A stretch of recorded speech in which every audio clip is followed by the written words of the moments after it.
Hola, ¿qué tal amigos? Tengan todos ustedes un excelente día, hoy 2 de abril del año 2025. Amigos, desearles un excelente fin de semana y, como siempre, comentarles que Construyendo Comunidad comparte la información y siempre sustentada en las mejores fuentes. Hoy vamos a hablar precisamente de las instituciones extractivistas y que fue algo que le molestó precisamente a uno de los hombres más ricos del mundo, Carlos Slim. Y bueno, ¿por qué se molesta? Porque en un libro precisamente titulado ¿Por qué fracasan los países? Lo citan precisamente como un ejemplo de una institución extractivista, mejor dicho, en México. Pero, ¿en qué consiste este modelo? Y eso es lo que vamos a explicar y pues también vamos a ponerlo en la mesa de los debates para que tú mismo formes tu propio criterio, porque en lo particular considero que el gobierno de Eric Catalán pues trabaja en función a instituciones extractivistas y te explico el porqué. ¿Qué es una institución? De acuerdo para Ostrom, las instituciones son normas, reglas o prescripciones que estructuran las interacciones humanas y pueden ser tanto formales como informales. Estas instituciones influyen en la gestión de los recursos comunes, afectando la sostenibilidad y la cooperación entre los actores involucrados. Ostrom desarrolló un marco conceptual metodológico conocido como análisis y desarrollo institucional para analizar cómo las instituciones afectan la gobernanza de los recursos. Y bueno, pues de aquí nos vamos a comentar precisamente este libro que pues causó polémica. ¿Por qué fracasan los países? Es un libro de Daron Acemoglu y James A. Robinson. Los autores profundizan en numerosos aspectos de la economía, la sociología, la política, la religión, el derecho o la historia para hacer, en materia de política comparada, un análisis de los motivos que llevan a unos lugares, naciones o territorios a prosperar sobre otros. Bueno, en resumen, de esto trata el libro. Ahora bien, vamos a poner un ejemplo porque precisamente este libro habla de dos ciudades que se encuentran en la frontera como en Estados Unidos y México. Y lo que lo divide, pues es una frontera. Y al final, pues han tenido estos avances de una manera desigual. La ciudad en Estados Unidos pues ha crecido, ha desarrollado, le ha facilitado a sus habitantes pues un estilo de vida digno. Sin embargo, de este lado de México pues se ve la pobreza, la marginación y pues las situaciones negativas que vienen con todo esto, como la inseguridad, la violencia y otros males sociales. Ahora bien, ¿cuál es la respuesta que da a esto Carlos Slim? Veamos. Esos premios Nobel y esos estudiosos de la economía y de la empresa, pues nunca han hecho empresa. Como decía Lorenzo Cerviti, nunca han pagado una nómina. Sí, pero Déjame sí, seguir. sí, sí. Entonces ellos de repente se les ocurrió decir que estamos en la globalización y hay que comprar donde es más barato. ¿Y qué le pasó a Estados Unidos? Pues que dejó de tener coproducción de bienes y está pasando un momento en que viene un cambio de fondo, porque no es posible que haya dependencias así de simplistas, y esos son los premios Nobel. Si eso es malo, pues entonces no sé, si eso piensan los premios Nobel son unos estúpidos. Bien, pues bueno, ya escuchamos un poco molesto a Carlos Slim. Ahora vamos a leer esta parte del libro de los dos autores que te acabo de comentar. En México, Carlos Slim no ganó dinero mediante la innovación. Al principio, destacó un negocio bursátil y en comprar y modernizar empresas, que no eran tan rentables. Su golpe maestro fue la adquisición de Telmex, el monopolio de telecomunicaciones mexicano que fue privatizado por el presidente Carlos Salinas en 1990. El gobierno anunció su intención de vender el 51 de las acciones con derecho a voto, el 20.4% de las acciones totales en la empresa en septiembre de 1989 y recibió ofertas en noviembre de 1990. A pesar de que Slim no hizo la oferta más elevada, un consorcio liderado por Grupo Carso ganó la subasta y en lugar de pagar las acciones inmediatamente, Slim consiguió retrasar el pago y utilizó los dividendos del mismo Telmex para pagar las acciones. Lo que una vez fue un monopolio público se había convertido en el monopolio de Slim y era enormemente rentable. Y bueno, pues esto fue lo que causó, sin duda, esta respuesta de Carlos Slim. Las instituciones económicas que hicieron que Carlos Slim fuera quien es son muy distintas de las de los Estados Unidos. Para un emprendedor mexicano, los obstáculos de entrada serán cruciales en todas las etapas de su carrera profesional. Estos obstáculos incluyen licencias caras que obtener, burocracia con las que lidiar, políticos y titulares de otros cargos que obstaculizan el camino a la dificultad de conseguir financiación en un sector financiero a menudo confabulado con los titulares de los cargos con los que el emprendedor está tratando de competir. Pues bueno, aquí hablamos de una competencia desleal y de una generación de instituciones extractivistas. Eso es lo que, en resumidas cuentas, hace este estudio de estos dos economistas. Y bueno, son dos economistas reconocidos. Carlos Slim argumenta que pues no han hecho empresa. Sin embargo, el enfoque y el estudio, el análisis que hacen, pues es a través, ya lo acabamos de escuchar, de un método histórico comparativo. Ahora bien, este mismo método lo vamos a emplear con la comunidad de Cherán. Y recordemos que esta situación de la violencia en Cherán se da más o menos en los años que también Guerrero tiene estos grandes problemas de inseguridad.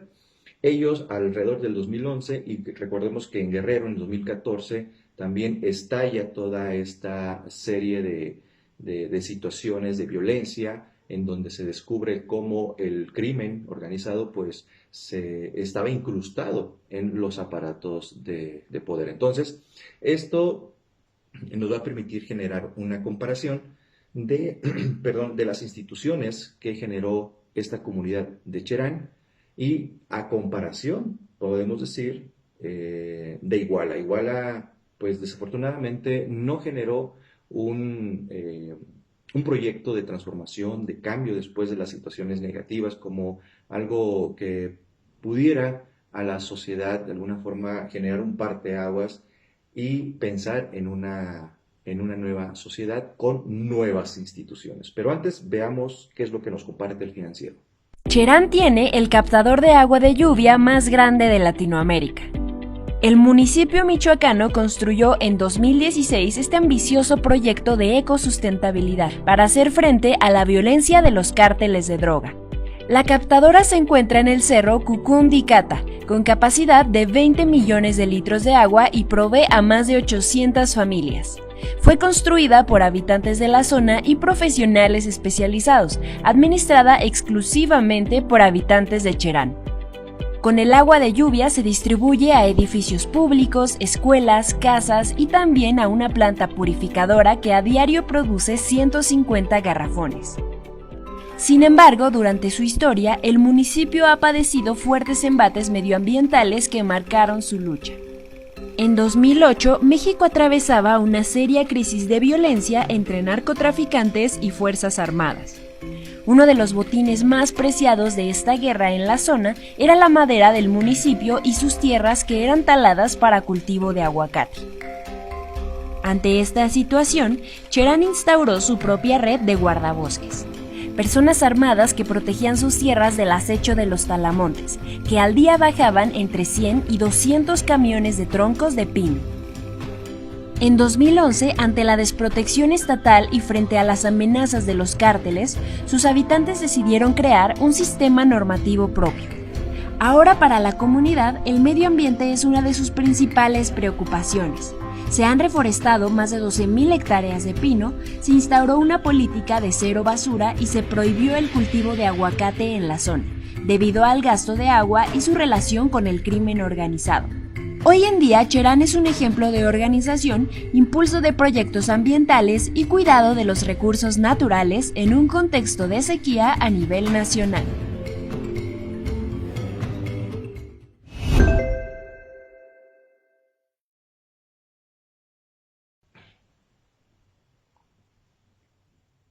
Bueno, pues ya escuchamos la experiencia que tiene esta comunidad autónoma de Michoacán, Cherán. Así es que esto es un ejemplo de la diferencia de las instituciones a comparación, pues, de nuestro municipio. Escuchemos al director de Capami, traído de Acapulco, importado de Acapulco, porque pues me imagino que no ha de haber gente en Iguala con capacidad para dirigir nuestra paramunicipal. Escuchemos. Claro. Pozos a cargo de Capami. De Capami. Sí, precisamente también tuvimos una entrevista con el director operativo y efectivamente nos confirma la existencia de 25 pozos. Preguntamos si también el alcalde, los pozos que él son de su propiedad, pues también están regularizados, que ese es nuestro interés también. Y también preguntarle, director, ya visitamos ahí el espacio donde se está construyendo, se está perforando, mejor dicho, el nuevo pozo para la ciudad, pero de acuerdo también al Plan Nacional Hídrico que la Presidenta de la República pues dio a conocer, estos pozos, pues bueno, los clandestinos se tienen que clausurar, ese es el plan. ¿Hay algún plan en el municipio al respecto? A ver, ahí esa parte sí no es de la incumbencia de Capami ni de un servidor. Pero sí no se llegaría a afectar. En caso de que hubiera un pozo clandestino, no interviene Capami, pero sí nos afecta como ciudadanía. Eso es definitivo, que afecta a la disponibilidad del agua en Claro. la ciudad. Pero obviamente eso corresponde total y absolutamente a CONAGUA. Yo no tengo ninguna autoridad. ¿Pero usted da alguna notificación si detecta? No, fíjate que... ¿Se hacen de la vista gorda, no, entonces? Pero, si me permites, no, claro, sí. No pongas palabras en mi boca. No, claro. Aquí lo que sucede es lo siguiente. Yo en alguna ocasión, ya en otros organismos, lo comenté con CONAGUA, y lo que ellos dicen que para que pueda actuar CONAGUA se debe realizar una denuncia formal. Ah, muy bien. Por parte de la persona afectada. En este caso, si somos afectados, la ciudadanía. Sí, pero no te puedo decir de cuál es. Ok, muy bien. Yo no me puedo meter a hacer una denuncia de algo que desconozco de manera puntual. No puedo yo decir voy a denunciar algo que fulano de tal tiene, pues no lo sé. Claro, claro. Bueno, esa es la gran diferencia y vamos aterrizando con los modelos extractivistas del agua y por qué considero que Eric Catalán pues es el que está fomentando esas instituciones extractivistas que lo único que van a generar pues es mayor pobreza, mayor desigualdad, mayor rezago social y lo peor de todo es que pues está acabando con un sistema que se consideraba o se pensaba sustentable, porque al faltar el vital líquido o a comenzar a escasear, pues empieza a desestabilizarse el sistema de vida en nuestro municipio y por ende, pues el sistema económico. Pero, ¿quién es Cherán? La madrugada del 15 de abril del 2011, las campanadas del municipio de michoacano de Cherán retumbaron. Se alertaba a la población sobre un movimiento que hacía frente a la devastación ecológica. Cherán es un municipio ubicado en el centro del estado de Michoacán. De acuerdo con los censos, la mayor parte de la población pertenece a la etnia purépecha. Su clima es templado, lo cual favorece el crecimiento de bosques de pino y que, a su vez, el hábitat de mapaches, cocomixles, coyotes, armadillos, etc. Debido a su riqueza maderera, a partir del 2005 comenzó a ser objetivo de la tala ilegal por grupos criminales, quienes llegaban a extraer de 100 a 150 camiones llenos de troncos. Como consecuencia, la actividad delictiva aumentó y el ecocidio prometía la escasez y la sequía en los ojos de agua. De acuerdo con los habitantes, los grupos delictivos buscaban deforestar a la zona para convertirla en tierra de campo, de aguacate. Aunque pareciera un acto progresista, el aguacate daña los suelos al requerir grandes cantidades de agua. Y bueno, esto fue lo que motivó precisamente a toda la población a preocuparse, luchar y cuidar lo que son sus reservas naturales. Y ahora vemos cómo este gran ejemplo que nos ha compartido esta comunidad y que considero que podemos retomarlo en nuestro municipio. Ya hemos propuesto un consejo de cuidado, un consejo municipal de cuidado del agua, pero con perfiles que realmente se enfoquen o se vinculen a lo que es este estudio. Pedir la colaboración del Instituto Mexicano del Agua y pues a través también de fundaciones. ¿Por qué? Porque considero que el modelo extractivista precisamente que emplea Eric Catalán pues está atentando contra la vida misma y la sustentabilidad de vida del propio municipio. Ahora bien, yo les comparto voy a compartirles esta lectura de este libro que apenas acabamos de adquirir. El título es Agua en nuestras manos. El autor es Pedro Moctezuma Barragán. Y bueno, pues este libro se nutre de experiencias organizadas en comunidades a lo largo y ancho de México en medio de la agudización de la crisis del agua. Esta crisis nos topa de frente con un paradigma civilizatorio y ambiental agotado. A partir del contraste entre dos paradigmas de gestión del agua y su historia, el autor prevé el proceso técnico-social para cambiar de un modelo extractivista y privatizante, consolidado para él neoliberalismo del siglo XX, a un modelo público y comunitario de ciclos socionaturales del agua, con innovación técnica y científica capaz de construir sujetos que superen el reto de la crisis climática e inequidad social. Y bueno, él te plantea lo siguiente: ¿qué es el modelo extractivista y la crisis del agua en México?